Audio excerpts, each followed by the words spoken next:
Hey guys, I want to welcome you back for what is bound to be probably one of the coolest series I've ever done. And we're going to talk about errors and varieties throughout the summer long.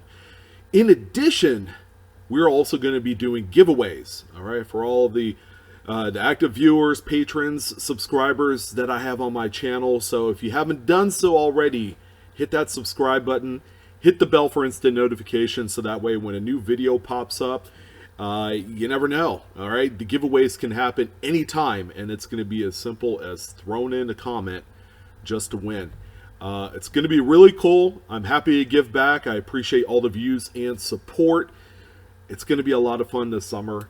So let's go ahead and get started. What is going to be the first official kind of like video kicking off a lot of the things that you need to know in terms of coins that you can find in pocket change or in coin roll hunting that'll help supplement your collection or possibly supplement your bankroll when you go to sell these coins. So that way you could go and buy more coins and then find more. Man, it all adds up. It's almost like a domino effect of some sort. But today we're going to talk about an error that is easily passed up, number one. Okay, and number two, this is going to be an error that a lot of people mistake as damage. All right, and it's pretty easy to see how and why it could be mistaken as damaged. Okay, these things are so subtle, they've been overlooked for many years, and that's why people are finding these coins out of circulation that look kind of like this. All right, this coin right here, this Lincoln cent, pretty well worn. All right, not much to look at, can be easily tossed back. Some would say, oh yeah, this is a vice job, two coins pressed together, to create the impression that you see here on this coin. But I'm here to tell you, okay, this is a genuine, legitimate minting error, all right? And thank God for the U.S. Mint and their foibles, all right, because we could take advantage of finding these out in pocket change. So let's talk a little bit about what clash dies are. Okay, as we all know, it takes a set of dies, two dies, one for the reverse, one for the front of the coin. Okay, yeah, they're in a machine. They throw a blank in there.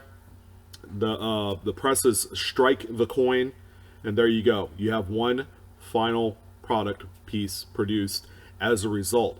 But what happens when the minting press, okay, is going? They're shooting off many coins per hour.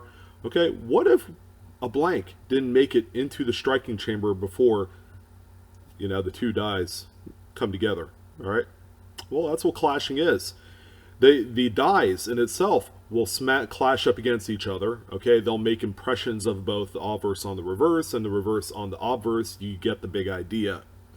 So you have these ghost impressions on both dies of the opposite dies that they're striking, and those translate into clash die looks or appearance onto the coin. Okay, it's a really neat error.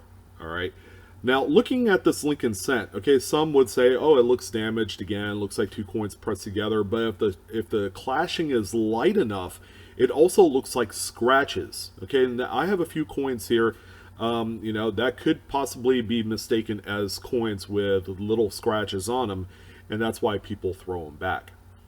All right, and then by the end of the video, we're going to talk a little bit about some of the values. We're going to talk about the values of each coin that I discuss. How much do they command in the marketplace today? So that way you know exactly how much you could sell them for when that time comes. So the Lincoln cent right here that you see, you have the impression of the Lincoln Memorial that is on the obverse of the coin. Obviously, this one is strong enough because you see the clashing on the relief of Lincoln. All right, usually it's just going to be out in the open kind of flat field area of the coin where there are no design devices. But in this case right here, this is what I call a very strong clash.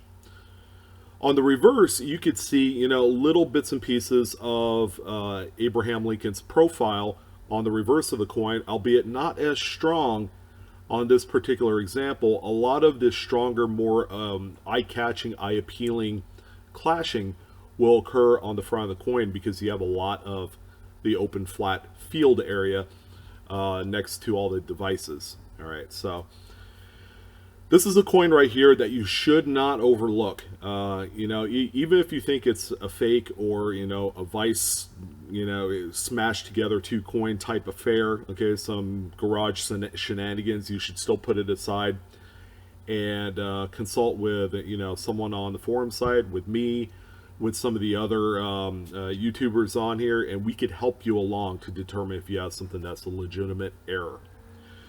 So that's the Lincoln cent right here. This coin, if you wanted to sell it, okay, in this condition, sell for between $5 and $10. That's good news, okay. And these show up rather frequently compared to the other four that I have on the list. I actually have examples of clashing through all the denominations, so that way you know what to look for. And they all range in value from X amount of dollars to X. Okay, for the Lincoln cent, $5 to $10. If you found an example that exhibits much stronger clashing and on a much newer mint state quality coin, those coins can actually reach up to like $50, maybe even a little bit higher than that. So that's the Lincoln cent. Okay, let's go ahead and take a look at the Jefferson Nickel. Okay, this one's really interesting. On the front of the coin, it really doesn't look like a whole lot. Okay, this one obviously came straight out of circulation. Okay, it was spent, it was used for a number of years, and this one has long remained untouched and undiscovered up until now. Okay, this example right here, doesn't show a whole lot on the front of the coin. However, on this particular example right here, you could see a ghostly image of Monticello on the front, okay, especially to the right of the coin, right around the 3 o'clock position in that open field there. You could see a little bit of that left side of the building from the reverse of the coin showing on there. Okay, this is probably the least interesting looking, clashing on all the denominations, but I wanted to throw this one out here. So if we flip the coin around, okay, this is where you're going to get a lot more of the robust clashing, okay? A huge departure from the Lincoln cent, where all the action was on the obverse, or the front of the coin. On the nickel, everything is on the reverse because you have all the open fields around the relief, okay, the design details. So you could easily see a lot of the clashing from Jefferson's profile on the reverse. It's just upside down, and that's normal. It's supposed to be upside down on these coins. So you could see the hair, you could see the profile, line. On much stronger examples, you can actually see Jefferson's eye, which is going to be right at the bottom of the base of the steps on Monticello. So this is what a clashed Jefferson nickel looks like, and these are extremely valuable. I've seen these sell for as high as $100, maybe $125, depending on the strength of the clashing. If it's strong on both sides, that's going to be a coin that sells for around there. But typically I see these sell somewhere in the $15 to $20 range, and then it goes up from there depending on the strength of the clash and the overall condition of the coin. Okay, condition still plays somewhat of a role in these coins, in terms of hitting the higher value pieces there. So let's go ahead and take a look at the Roosevelt Dime, which is by far probably one of my most favorite coins to find with the clash dies. So on the obverse, you're going to see a lot of the clashing just to the left in front of Roosevelt's face, right where the eye is. Okay, you're going to get a lot of some of the olive leaves from the branch showing on the obverse in this particular area. Okay, it's always going to be the strongest right here. If we went ahead and flipped the coin over to its reverse, this one is a little bit unique, okay, because this one exhibits probably about 4 or 5 clash attempts. So you'll see a profile of Roosevelt's head about 3 or 4 times struck over and over again. It's kind of crazy. And again, what it really comes down to, when the dies come down and clash against each other, it's probably clash against each other 4 or 5 times, and that's why you have multiple impressions of the clashing on the reverse of this coin. This is probably one of the strongest clashings I've seen in quite a while, and I was happy to find an image that will suit this particular video. Sometimes clashing on the Roosevelt dimes can be a lot stronger on the obverse. Sometimes it'll show up much stronger on the reverse. Again, it really depends on the amount of pressure that the dies had when they clashed up against each other. Okay, plus also the actual state of the die at the time. If it's pretty deteriorated, you're not going to see that particular impression go to the opposite, side of the coin. These coins right here are extremely valuable. I've seen these jump as high as $200 for one that's mint state with a typical strong clashing on both the obverse and reverse. But all day long, these coins sell somewhere in the $25 to $50 range in circulated condition. That's a lot of money to leave on the table for something that traditionally can be found with very little searching.